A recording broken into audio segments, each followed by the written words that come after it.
an enhanced total outlay. The mission's focus will be on the quality of infrastructure and O&M of rural piped water supply schemes through Jan Bhagidari. A separate MOU or separate MOUs will be signed with the states and union territories to ensure sustainability and citizen-centric water services delivery. Urban sector reforms. Building on the July budget proposals, urban sector reforms related to governance, municipal services, urban land and planning will be incentivized. Urban Challenge Fund. The government will set up an urban challenge fund of 1 lakh crore rupees to implement the proposals for cities as growth hubs, creative redevelopment of cities, and for water and sanitation purposes announced in the July budget. This fund will finance up to 25% of the cost of bankable projects, with a stipulation that at least 50% of the cost is funded from bonds, bank loans, and PPPs. An allocation of 10,000 crore is proposed in 2025-26. Power sector reforms. We will incentivize electricity distribution reforms and augmentation of intra-state transmission capacity by states. This will improve financial health and capacity of electricity companies. Additional borrowing of 0.5% of GSDP will be allowed to states contingent on these reforms. Nuclear energy mission for Vikasit Bharat. Development of at least 100 gigawatt of nuclear energy by 2047 is essential for our energy transition efforts.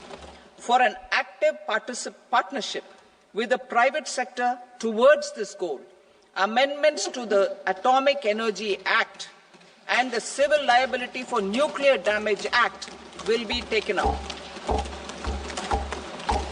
A nuclear energy mission for research and development of small modular reactors with an outlay of 20,000 crore will be set up. At least 5 indigenously developed small modular reactors will be operationalized by 2033. Shipbuilding. The shipbuilding financial assistance policy will be revamped to address cost disadvantages. This will also include credit notes for shipbreaking in Indian yards to promote the circular economy.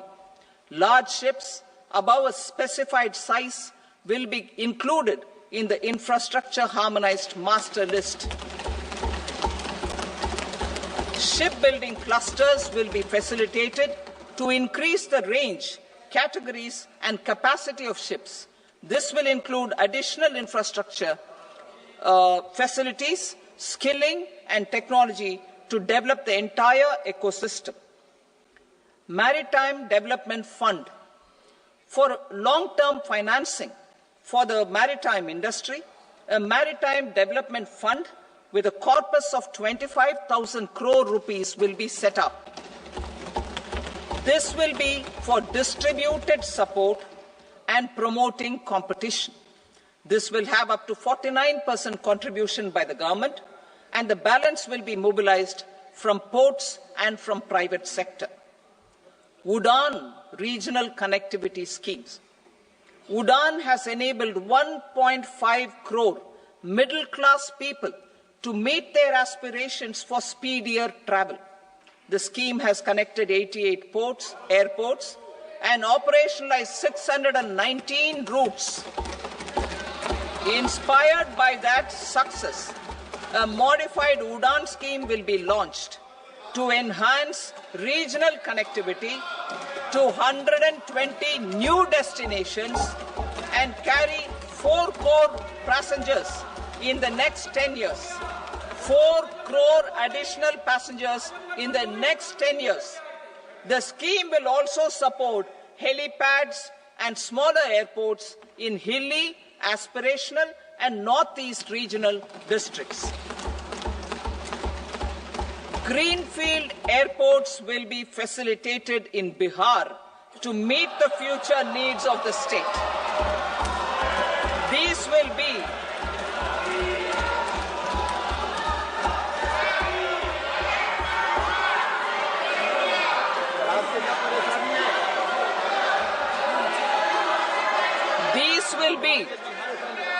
These will be in addition to the expansion of the capacity of Patna Airport and a brownfield airport in Beta. Western Kosi Canal project in Mithilanchal. Financial support will be provided for the Western Kosi Canal ERM project, benefiting a large number of farmers cultivating over 50,000 hectares of land in the Mithilanchal region of Bihar. Mining sector reforms. Mining sector reforms, including those for minor minerals, will be encouraged through sharing of best practices and institutions of a state mining index. A policy for recovery of critical minerals from tailings will be brought out. Under the special window for affordable and mid-income housing, SWAMI, 50,000 dwelling units in stressed housing projects have been completed and keys handed over to home buyers.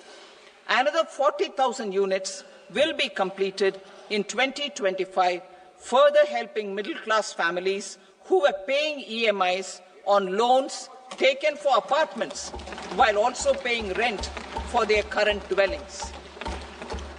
Building on this success, SWAMI Fund 2 will be established as a blended finance facility with contribution from the government, banks and private investors.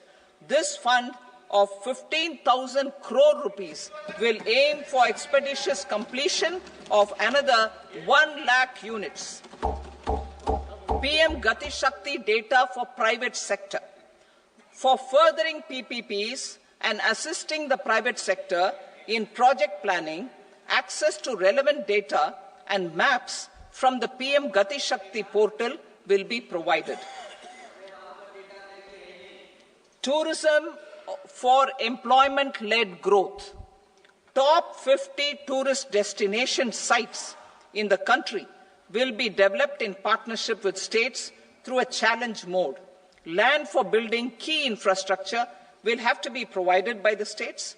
Hotels in these destinations will be included in the infrastructure harmonized list. The following measures will be taken for facilitating employment-led growth. Organizing intensive skill development programs for our youth, including in institutes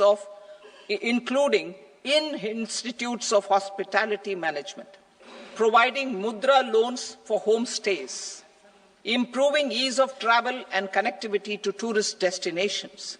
Providing performance-linked incentives to states for effective destination management, including tourist amenities, cleanliness, and marketing efforts. And introducing streamlined e-visa facilities along with visa fee waivers for certain tourist groups. Continuing with the emphasis on places of spiritual and religious significance, in the July budget, there will be a special focus on destinations related to the life and times of Lord Buddha. Medical tourism and heal in India. Medical tourism and heal in India will be promoted in partnership with the private sector, along with capacity building and easier visa norms. Investing in innovation. To implement private sector-driven research, development and innovation initiatives announced in the July budget, I am now allocating 20,000 crore rupees for this purpose. A deep tech fund of funds will also be explored to catalyze the next generation startups as a part of this initiative. In the next 5 years, under the PM Research Fellowship Scheme, we will provide 10,000 fellowships for technological research in IITs and IISc with enhanced financial support. The second gene bank with 10 lakh germplasm lines will be set up for future food and nutritional security. This will provide conservation support to both public and private sectors for genetic resources. We will start a national geospatial mission to develop foundational geospatial infrastructure and data. Using PM Gati Shakti, this mission will facilitate modernization of land records, urban planning, and design of infrastructure projects. A Gyan Bharatam mission for survey, documentation, and conservation of our manuscript heritage with academic institutions, museums, libraries, and private collectors will be undertaken to cover more than 1 crore manuscripts. We will set up a national digital repository of Indian knowledge systems for knowledge sharing. Now I move to exports as the fourth engine. We will set up an export promotion mission with sectoral and ministerial targets driven jointly by the Ministries of Commerce, MSME, and Finance. It will facilitate easy access to export credit, cross-border factoring support, support to MSMEs to tackle non-tariff measures in overseas markets. A digital public infrastructure, Bharat Trade Net, for international trade will be set up as a unified platform for trade documentation and financing solutions. This will complement the Unified Logistics Interface platform. The BTN will be aligned with international practices. Support will be provided to develop domestic manufacturing capacities for our economy's integration with global supply chains. Sectors will be identified based on objective criteria. Facilitation groups with participation of senior officers and industry representatives will be formed for select products and supply chains. Through this, there are huge opportunities related to Industry 4.0, which needs high skills and talent. Our youth have both. Our government will support the domestic electronic equipment industry to leverage this opportunity for the benefit of our youth. A national framework will be formulated as guidance to states for promoting global capability centers in emerging Tier 2 cities. This will suggest measures for enhancing availability of talent and infrastructure, building bylaw reforms, and mechanisms for collaboration with industry. Our government will facilitate upgradation of infrastructure and warehousing for air cargo, including high-value perishable horticultural produce. Cargo screening and customs protocol will be streamlined and made user-friendly. Reforms as the fuel. Over the past 10 years, our government has implemented several reforms for convenience of taxpayers, such as faceless assessment, 2, taxpayer charter, 3, faster returns, 4, almost 99% returns being on self-assessment, and 5, Vivad Se Vishwas scheme.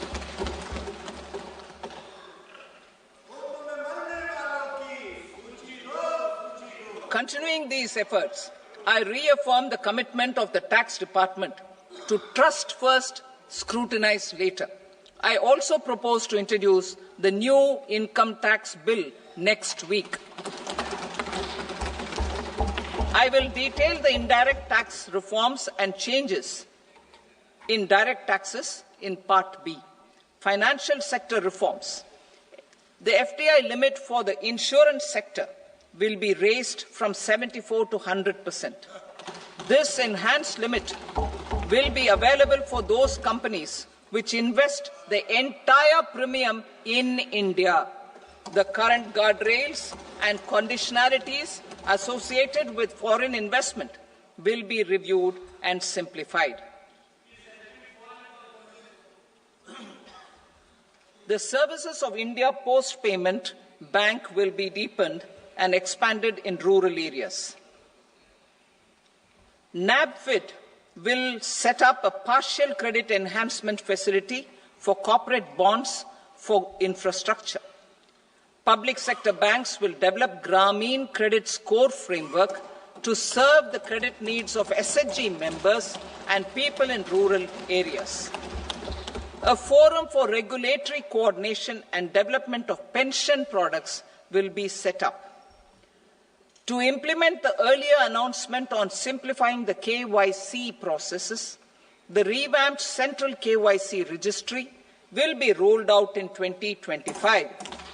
We will also implement a streamlined system for periodic updating. Requirements and procedures for speedy approval of company mergers will be rationalized. The scope for fast-track mergers will also be widened and the process made simpler. As proposed in the interim budget, we signed bilateral investment treaties with 2 countries in 2024 to encourage sustained foreign investment, and in the spirit of First Develop India, the current model BIT will be revamped and made more investor-friendly. In the last 10 years, in several aspects, including financial and non-financial, our government has demonstrated a steadfast commitment to ease of doing business. We are determined to ensure that our regulations must keep up with technological innovations and global policy developments. A light-touch regulatory framework based on principles and trust will unleash productivity and employment. Through this framework, we will update regulations that were made under old laws. To develop this modern, flexible, people-friendly and trust-based regulatory framework appropriate for the 21st century, I propose 4 specific measures. A high-level committee for regulatory reforms will be set up for a review of all non-financial sector regulations, certifications, licenses, and permissions. The committee will be expected to make recommendations within a year. The objective is to strengthen trust-based economic governance and take transformational measures to enhance ease of doing business, especially in matters of inspection and compliances. States will be encouraged to join in this endeavour. An investment friendliness index of states will be launched in 2025 to further the spirit of competitive, cooperative federalism. Under the Financial Stability and Development Council, a mechanism will be set up to evaluate impact of the current financial regulations and subsidiary instructions. It will also formulate a framework to enhance their responsiveness and development of the financial sector. In the Jan Vishwas Act 2023, more than 180 legal provisions were decriminalized. Our government will now bring up the Jan Vishwas Bill 2.0 to decriminalize more than 100 provisions in various laws. I now move to fiscal policy. In the July budget, I had committed to staying the course for fiscal consolidation. Our endeavour will be to keep the fiscal deficit each year such that central government debt remains on a declining path as a percentage of the GDP. The roadmap for the next 6 years has been detailed in the FRBM statement. Revised estimates for 2024-25. The revised estimate of the total receipts other than borrowings is 31.47 lakh crore rupees, of which the net tax receipts are 25.57 lakh crore rupees. The revised estimate of the total expenditure is 47.16 lakh crore rupees, of which the capital expenditure is about 10.18 lakh crore rupees. The revised estimate of the fiscal deficit is 4.8% of the GDP. Budget estimates for 25-26. Coming to 25-26, the total receipts other than borrowings and total expenditure are estimated at 34.96 lakh crore rupees and 50.65 lakh crore rupees respectively. The net tax receipts are estimated at 28.37 lakh crore rupees. The fiscal deficit is estimated to be 4.4% of GDP. To finance the fiscal deficit, the net market borrowings from dated securities are estimated at 11.54 lakh crore. The balance financing is expected to come from small savings and other sources. The gross market borrowings are estimated at 14.82 lakh crore rupees. I will now move to Part B. Indirect taxes. My proposals relating to customs aim to rationalize tariff structure and address duty inversion. These will also support domestic manufacturing and value addition, promote exports, facilitate trade, and provide relief to common people. Rationalization of customs tariff structure for industrial goods. As a part of comprehensive review of customs rate structure announced in July 2024 budget, I propose to 1. Remove 7 tariff rates. This is over and above the 7 tariff rates removed in 23-24 budget. After this, there will be only 8 remaining tariff rates, including 0 rate. 2.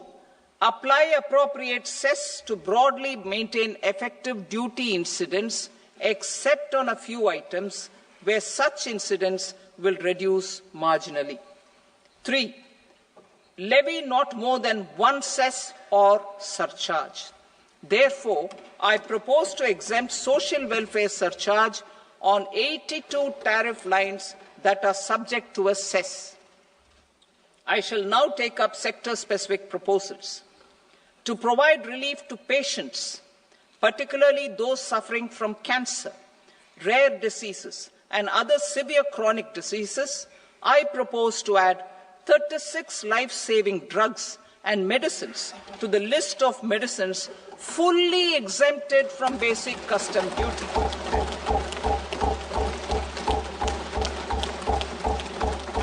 I also propose to add 6 life-saving medicines to the list attracting concessional custom duty of 5%. Full exemption and concessional duty will also respectively apply on the bulk drugs for manufacture of the above. Specified drugs and medicines under patient assistance programs run by the pharmaceutical companies are fully exempt from BCD, provided the medicines are supplied free of cost to the patients. I propose to add 37 more medicines along with 13 new patient assistance programs. Support to domestic manufacturing and value addition.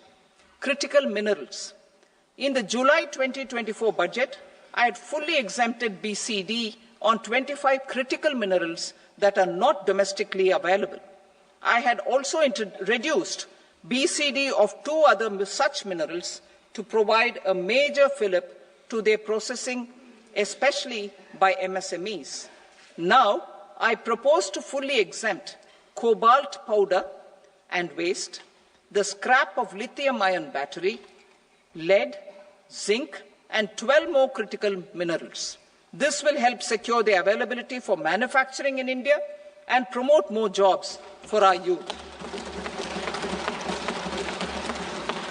To promote domestic production of technical textile products such as agro-textiles, medical textiles and geotextiles at competitive prices, I propose to add 2 more types of shuttle-less looms to the list of fully exempted textile machinery. I also propose to revise the BCD rate on knitted fabrics covered by 9 tariff lines from 10 or 20 to 20% or 115 rupees per kg, whichever is higher. Electronic goods. In line with our Make in India policy and to rectify inverted duty structure, I propose to increase the BCD on interactive flat panel display from 10% to 20% and reduce the BCD to 5% on open cell and other components.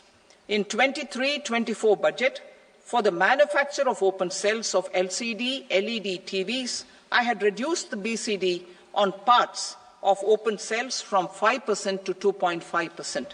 To further boost the manufacture of such open cells, the BCD on these parts will now stand exempted. Lithium-ion battery.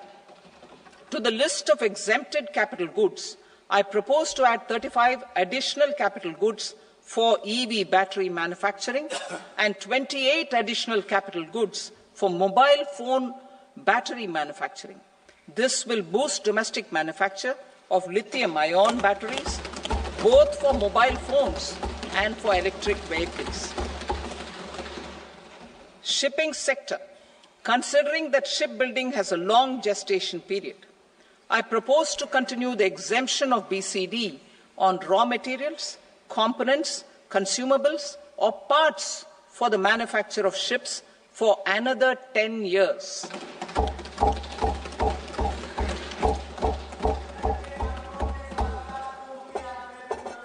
I also propose the same dispensation for shipbreaking to make it more competitive.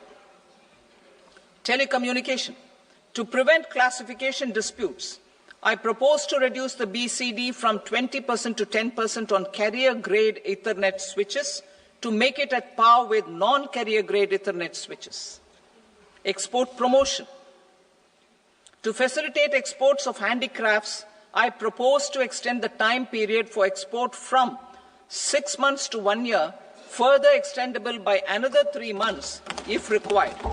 I also propose to add 9 items to the list of duty-free inputs. Leather sector. I propose to fully exempt BCD on wet blue leather to facilitate imports for domestic value addition and employment. I also propose to exempt crust leather from 20% export duty to facilitate exports by small tanners. Marine products. To enhance India's competitiveness in the global seafood market, I propose to reduce BCD from 30% to 5% on frozen fish paste, surimi, for manufacture and export of its analog products.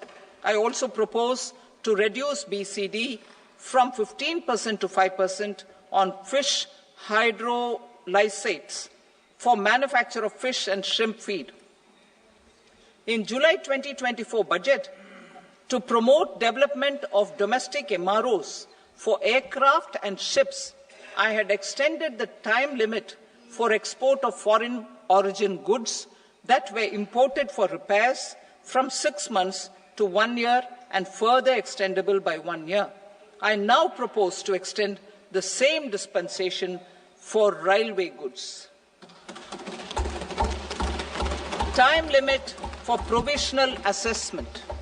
Presently, the Customs Act 1962 does not provide any time limit to finalize provisional assessments, leading to uncertainty and cost to trade. As a measure of promoting ease of doing business, I propose to fix a time limit of 2 years, extendable by a year, for finalizing the provisional assessment. I propose to introduce a new provision that will enable importers or exporters, after clearance of goods, to voluntarily declare material facts and pay duty with interest but without penalty. This will incentivize voluntary compliance. However, this will not apply in cases where department has already initiated audit or investigation proceedings. For industry to better plan their imports, I propose to extend the time limit for the end use of imported inputs in the relevant rules from 6 months to 1 year. This will provide operational flexibility in view of cost and uncertainty of supply. Further, such importers will now have to file only quarterly statements instead of a monthly statement.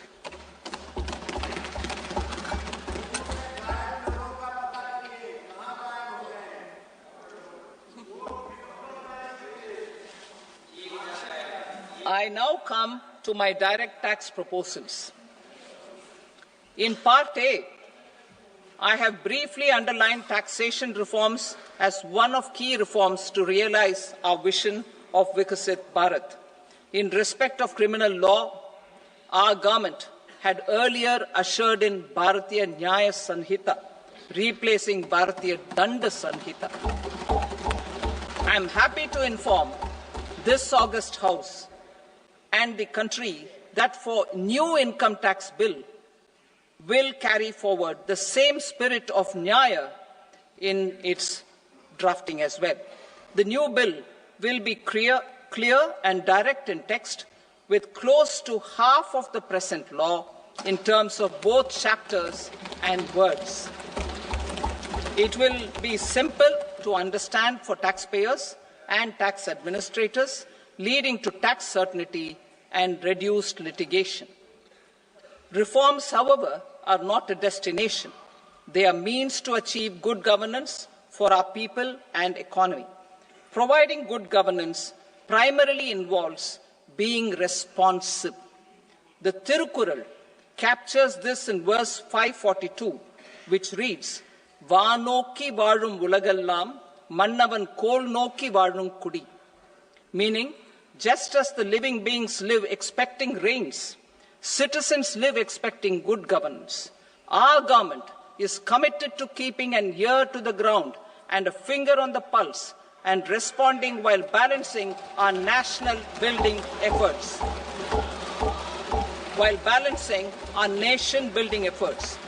The following measures will detail just how our government will, under the guidance of PM Modi, has taken steps to understand and address.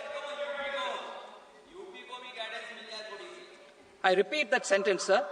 The following measures will detail just how our government, under the guidance of PM Modi, has taken steps to understand and address the needs voiced by our citizens. My tax proposals are guided by this spirit. The objectives of my proposals are as follows. Personal income tax reforms with special focus on middle class. Rationalization of TDS and TCS for easing difficulties. Encouraging voluntary compliance. Reducing compliance burden. Ease of doing business.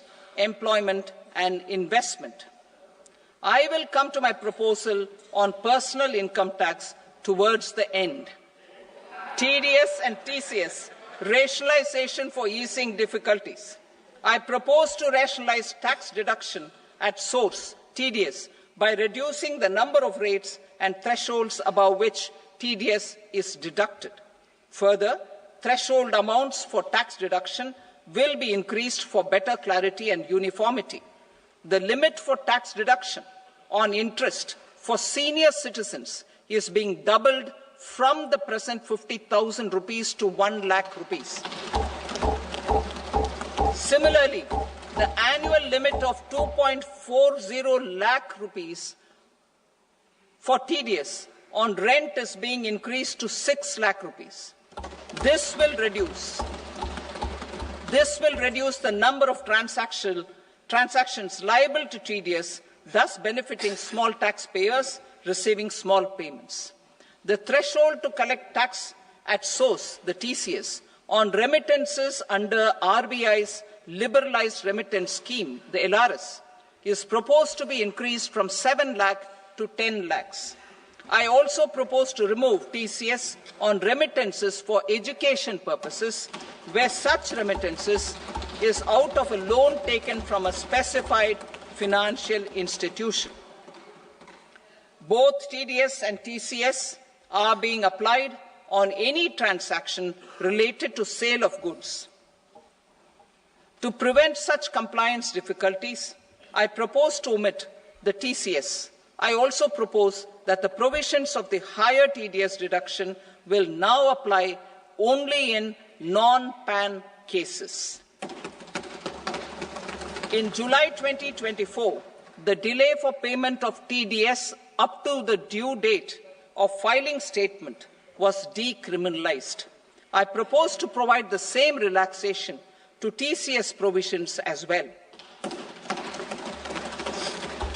The government under the leadership of Prime Minister Modi believes in Sabka Saath, Sabka Vikas, Sabka Vishwas and Sabka Prayas. In line with this, we brought in updated return facility in 2022 for voluntary compliance by taxpayers who had omitted to report their correct income. Our trust in taxpayers was proved right. Nearly 90 lakh taxpayers voluntarily updated their incomes by paying additional tax. Taking this trust further, I now propose to extend the time limit to file updated returns for any assessment year from the current limit of 2 years to 4 years. I propose to reduce the compliance burden for small charitable trusts and institutions by increasing their period of registration from 5 years to 10 years. It is also proposed that disproportionate consequences do not arise for minor defaults such as incomplete applications filed by charitable entities. Presently, taxpayers can claim the annual value of self-occupied properties as nil only on the fulfillment of certain conditions.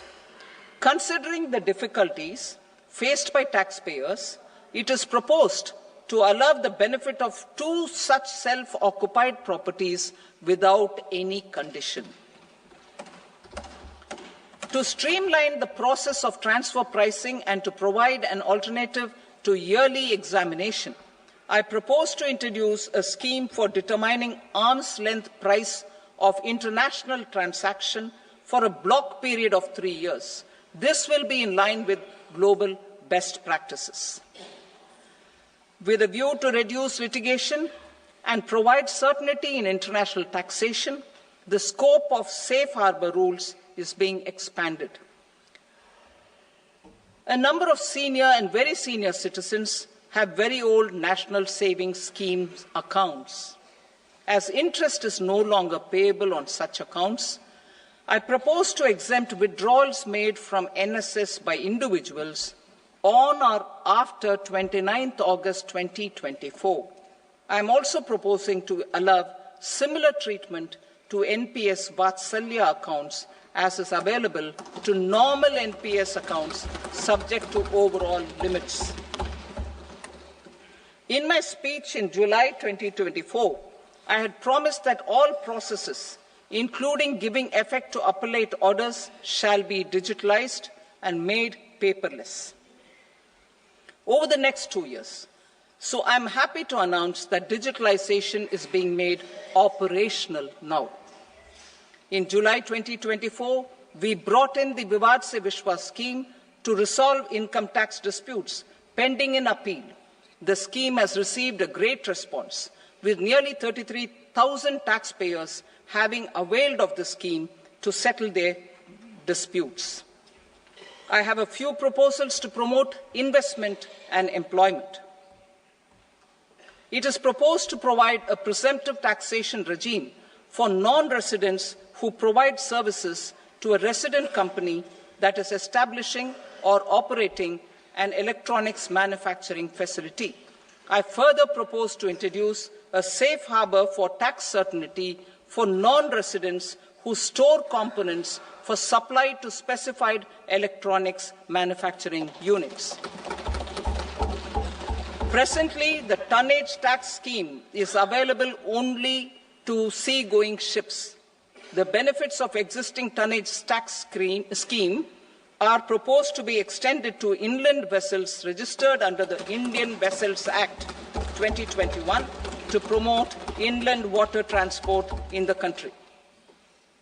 Extension for incorporation of startups.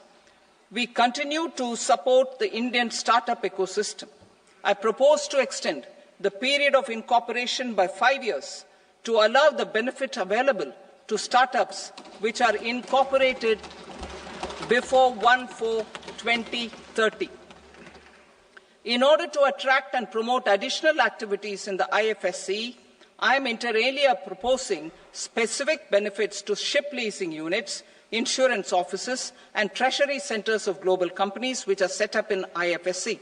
Further, to claim benefits, the cut-off date for commencement in IFSC has also been extended by 5 years to 31/3/2030. Category 1 and Category 2 AIFs are undertaking investments in infrastructure and other such sectors. I propose to provide certainty of taxation to these entities on the gains from securities, to promote funding from sovereign wealth funds and pension funds to the infrastructure sector.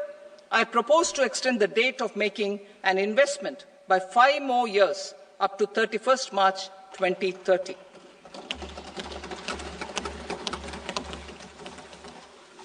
Personal income tax reforms with special focus on middle class. Democracy, demography, and demand are the key support pillars in our journey towards Vikasit Bharat. The middle class provides strength for India's growth. This government, under the leadership of Prime Minister Modi, has always believed in the admirable energy and ability of the middle class in nation building. In recognition of their contribution,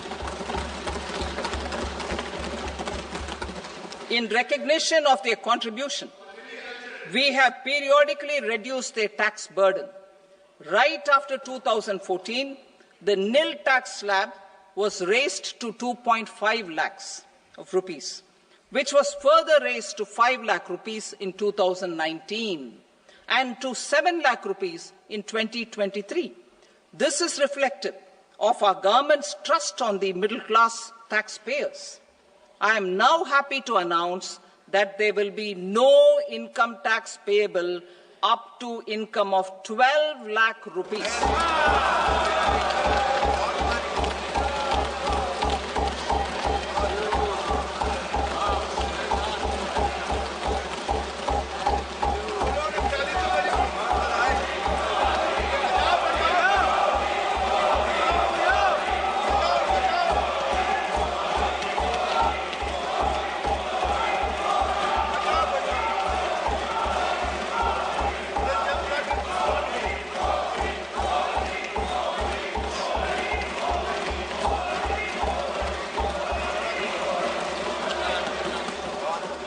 So, average income of 1 lakh per month, other than the special rate income such as capital gains, under the new regime. This limit will be 12.75 lakh for salaried taxpayers due to the standard deduction of 75,000. Slabs and rates are being changed across the board to benefit all taxpayers. The new structure will substantially reduce the taxes of the middle class and leave more money in their hands, boosting household consumption, savings and investment. In the new tax regime, I propose to revise tax rate structures as follows: 0 to 4 lakh rupees nil, 4.8 lakh rupees to 4 to 8 lakh rupees 5%, 8 to 12 lakh rupees 10%, 12 to 16 lakh rupees 15%, 16 to 20 lakh rupees 20%, 20 to 24 lakh rupees 25%, and above 24 lakh rupees 30%. To taxpayers up to 12 lakh of normal income other than special rate income such as capital gains. I read that again. To taxpayers up to 12 lakh of income other than special rate income such as capital gains, tax rebate is being provided in addition to the benefit due to slab rate reduction in such a manner that there is no tax payable by them.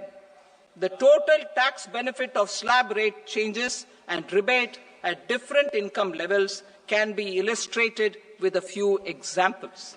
A taxpayer in the new regime with an income of 12 lakh rupees will get a benefit of 80,000 rupees in tax, which is 100% of tax payable as per the existing rates. A person having income of 18 lakh rupees will get a benefit of 70,000 rupees in tax. That is 30% of tax payable as per existing rates. A person with an income of 25 lakh gets a benefit of 1,10,000 rupees, that is 25% of his tax payable as per existing rates. Details of my tax proposals are given in the annexure. As a result of these proposals, Honourable Speaker, sir, revenue of about 1 lakh crore in direct taxes and 2,600 crores in indirect taxes will be foregone. Mr. Speaker, sir, with this, I commend the budget to this august House.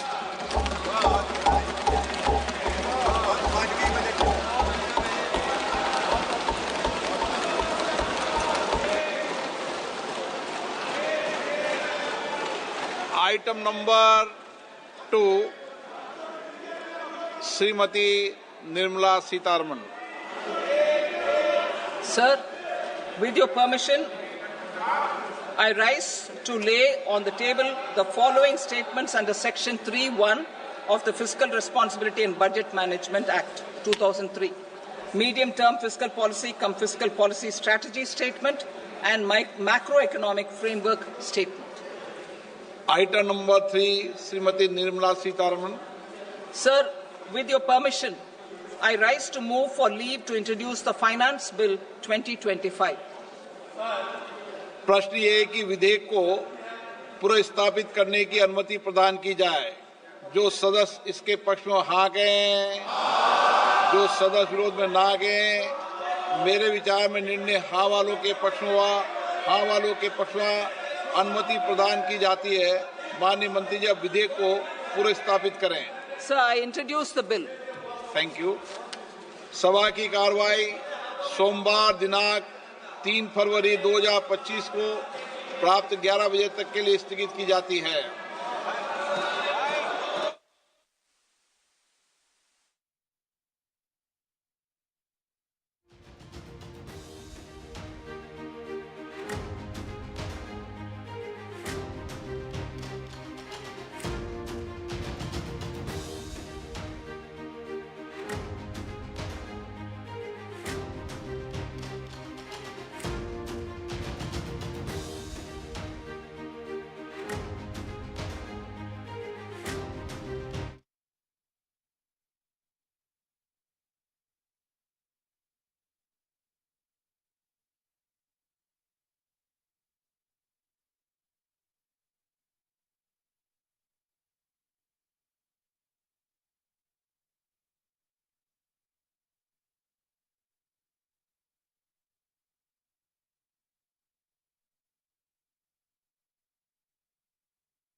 Volume తగ్గించారు అక్కడ, అది volume తగ్గించేసాను.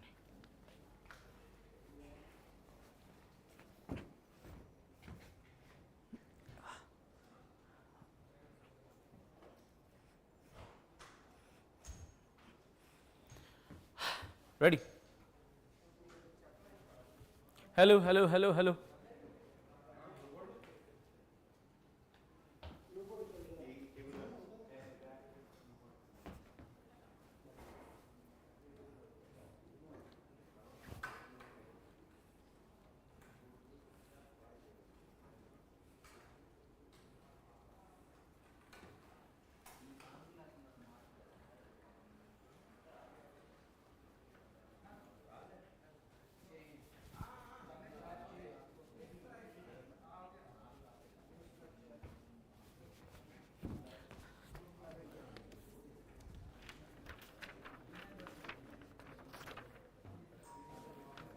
ఇప్పుడు ఏం జరుగుతుంది కొత్త దాంట్లో?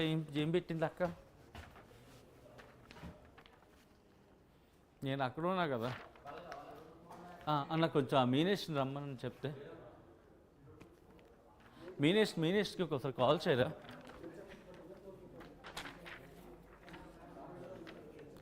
ఉంటారు రోజు.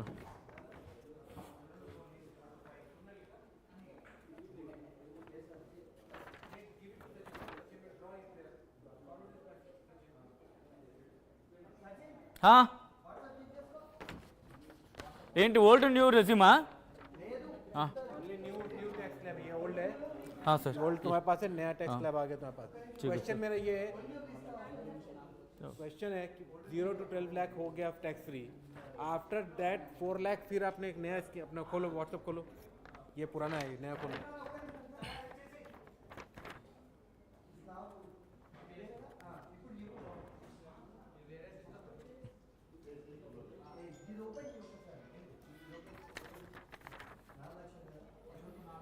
व्हाट्सएप बंद क्यों रखते हो? नहीं सर, आज तो उसको ओपन ही नहीं किया था. अरे यार,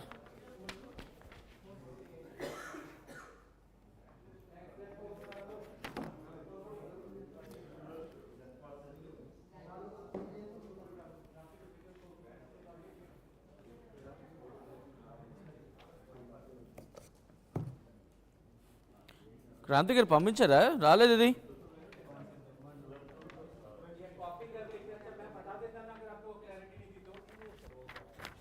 ఓకే, వచ్చింది.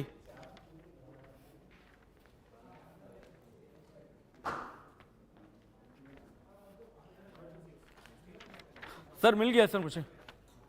तो 4 to 8 तो जो 4 to 8 कुछ कन्फ्यूजन नहीं है मुझे. इन लोग कन्फ्यूजन है यहाँ पे. 16 to 20 आफ्टर 24 है 30%, याद रखना. हाँ, अब क्या बोलना है? क्वेश्चन क्या है हमारा? क्वेश्चन ये है कि 12 लाख तक टैक्स फ्री है, ये 4 लाख कहाँ से आ गया फिर?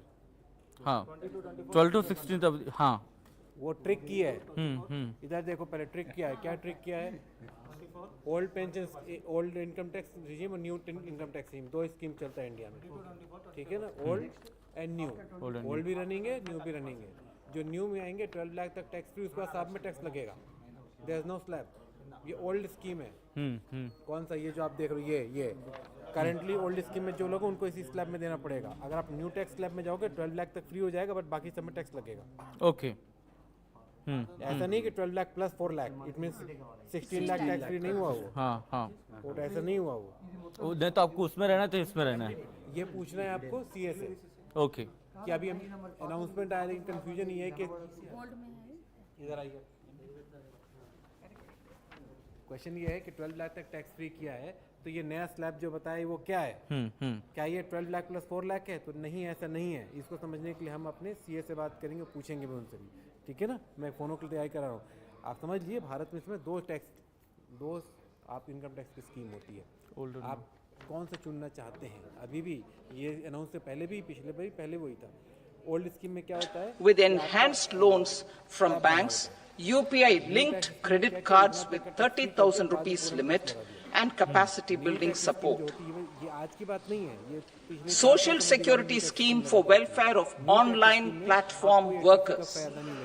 Gig workers of online platforms provide great dynamism to the new age services economy.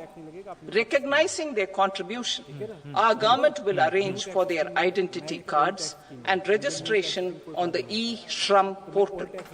They will be provided health care under PM Jan Arogya Yojana. This measure is likely to assist nearly 1 crore gig workers.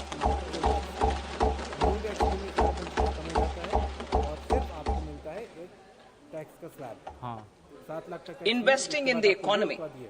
Public-private partnership in infrastructure. Each infrastructure-related ministry will come up with a 3-year pipeline of projects that can be implemented in PPP mode.